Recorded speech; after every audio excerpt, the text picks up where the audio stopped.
It's Cole's turn to underpay staff. Let's have a look. Hello everyone, Florian Heise here, stein of coffee in hand, and I thought we'd have a look at this article from news.com.au discussing Coles underpaying their staff. Now, I've worked for Coles in a professional capacity once. Let's just say they like a good bargain, a bloody good bargain. Better bargain than I could provide, because I kind of like breaking even, at least on my jobs. I'm just a bit picky that way. So supermarket giant Coles reveals staff payment issue, setting aside $20 million to cover costs. Now, this seems to be a regular thing, but we'll go through it. What do you reckon, guys? Do you think this is a deceptive conduct of the big evil company, or is just the incompetence in the big evil company due to over complexity of the system? I'm leaning towards incompetence and over complexity, but let's have a look. So, Coles has become the latest Australian institution. Is it really an institution? It's a business. It shouldn't be considered an institution. I bloody well hope it isn't. To be embroiled in a wage payment scandal, confirming it will set aside $20 million to cover the irregularities. The supermarket giant launched an investigation after similar underpayments were revealed at its rival, Woolworths, as well as Bunnings, the Super Retail Group, and iconic restaurant chains. It released a statement this morning as it handed down its half-year profit results, which said it will set aside $20 million to cover the payment discrepancies from a 6-year period. Funny that. What happened 6 years ago? What changed? What legislation changed? What rules changed? I bet you something changed. Coles chief executive Stephen Kane apologised to those impacted by the scandal, which related to a small group of salaried team members given a wage below the industry award. Oh, well, why weren't they onto that? I wonder. Oh, and guys, yeah, it's heavily unionised industry, guys, here, so that didn't save it either, did it? Why weren't they onto that? Just take your dues and don't worry. We're working at pace with a team of external experts to finalise our review, he said in a statement. Once completed, we will contact all affected team members, both current and former, to remediate any identified differences in full. Coles has implemented steps to improve our systems and processes. Now, honestly, I think a lot of workers would probably like this. Think about it. You get your money from 6 years in one big chunk bonus that you probably didn't even miss. It'll go straight off the debts or straight off the credit card, hopefully. Pay off the mortgage a bit extra. In some ways, this is a bonus. It shouldn't happen. They should be on top of it.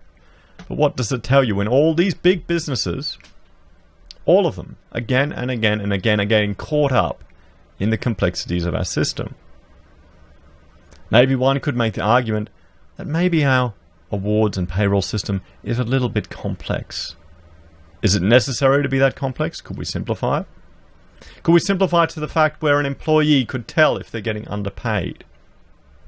Maybe that's what should happen. I don't know, let the comments roll with people who've never done a payroll in their life. The review into the payment irregularities discovered about 5% of salaried team members at the company's supermarket and liquor divisions have been underpaid. Those covered by the enterprise agreement, however, were not ripped off by the giant retailer, which accounts for 90% of its workforce. In October, Woolworths revealed its own underpayment scandal involving roughly nearly 6,000 salaried team members over 9 years, amounting to $300 million. It also comes after a dismal stretch of widespread wage theft cases across a number of retail networks and hospitality businesses. Wage theft. We should be talking about taxation theft. There's a lot more people that are forcefully taxed at a much greater point for their entire lives. You're working for months a year. When do you ever get that back from the government? When do you ever apologise? Sorry, I didn't mean to take 30% of your money. Yeah. Oh, here, get it back in crap you don't want, or in a little dribble. There you go. There. Oh, and I'm also forcing you to lock away a big chunk of the money that you earn. You can't touch that till you retire. Oh, what, you died? Oh, you've got no family? Oh, we'll just take that off you. So these include Neil Perry's Rockpool Dining Group, which owed staff at least $10 million, and fellow celebrity chef George Kalambaris, who repaid workers $7.8 million. So he didn't steal it, he paid it back.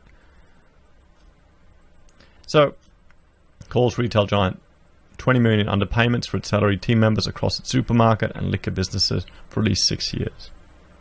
Dinner by Heston, Australian arm of high-end restaurant business set up by celebrity chef, owes employees at least $4.5 million.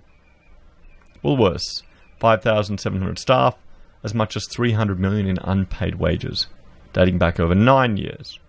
Rockpool Group, restaurant group, by Neil Perry, accused of doctoring timesheets to rob workers of $10 million in a lawsuit filed by union Hospo Voice. Okay? Well, accused.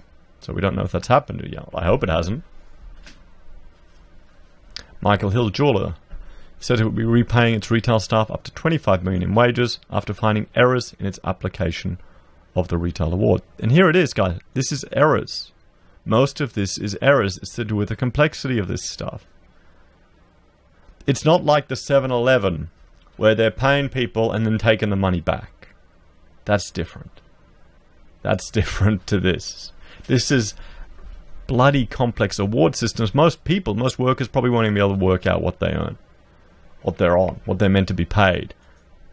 What does that tell you? And all of this complexity, that adds to the cost of everything. It's a burden on the economy. Should it be that complex? Is it worth it? Because that results that, remember, all of this complexity, all of this costs, it gets expressed in employment rates. Less people will be employed. More people will look at ways to avoid all of this rubbish. If they can, they'll offshore it.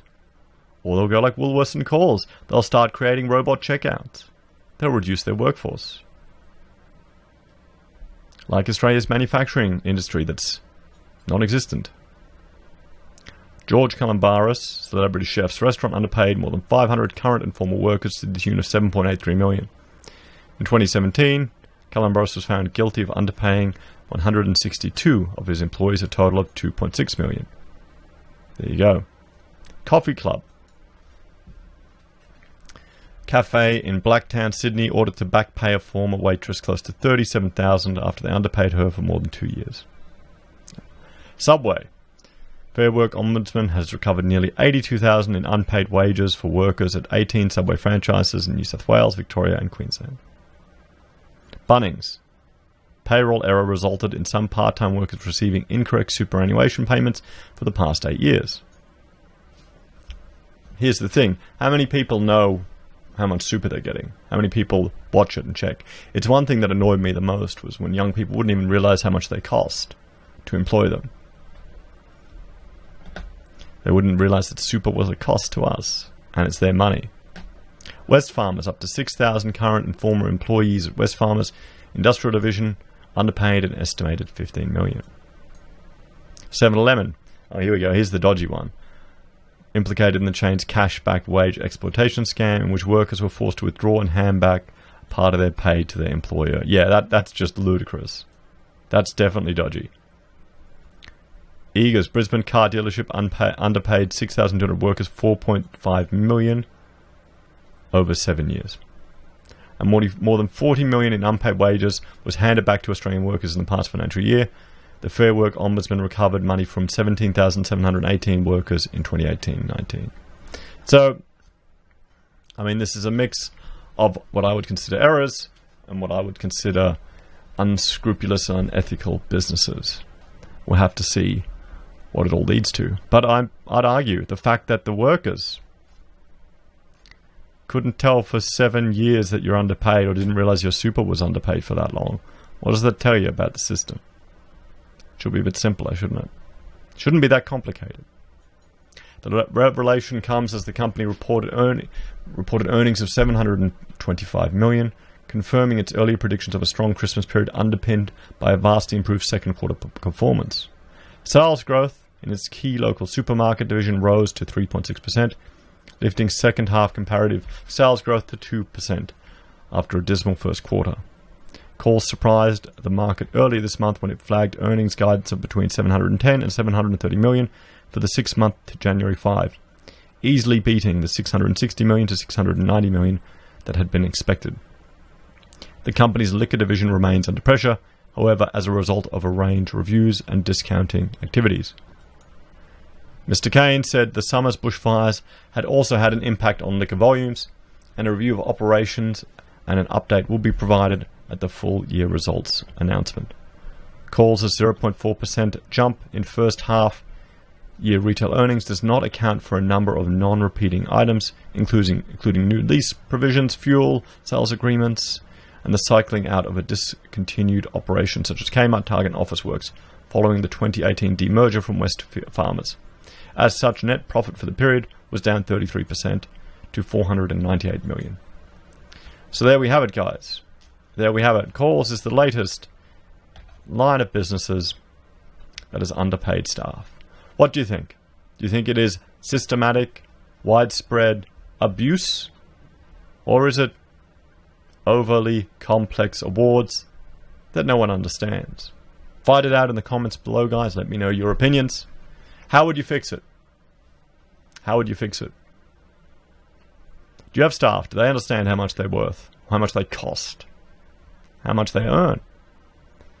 Do staff even realize how much they get in the super? I've had friends who lost their jobs and they hadn't realized they hadn't been paid super for 2 years because their companies didn't do it.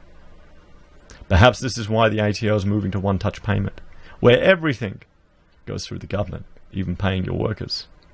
How does that make you feel as a business owner? Anyway, guys, let me know your thoughts and opinions below. Thank you for watching. Please like, share, and subscribe. If you're a fan of the channel, please share the videos, spread the content. If you want to support us, there are a few ways you can. We have a Patreon where you can join the channel. You can join us here on YouTube, make a monthly contribution, get access to badges and emojis. We also have affiliate links for Amazon and eBay for your consumer purchases, and Independent Reserve and Kucoin for your crypto trading. We sell merch at the HeiseSays website and PayPal if you want to donate that way. Thank you, everyone. Have a great day, and I'll see you next time. Bye for now.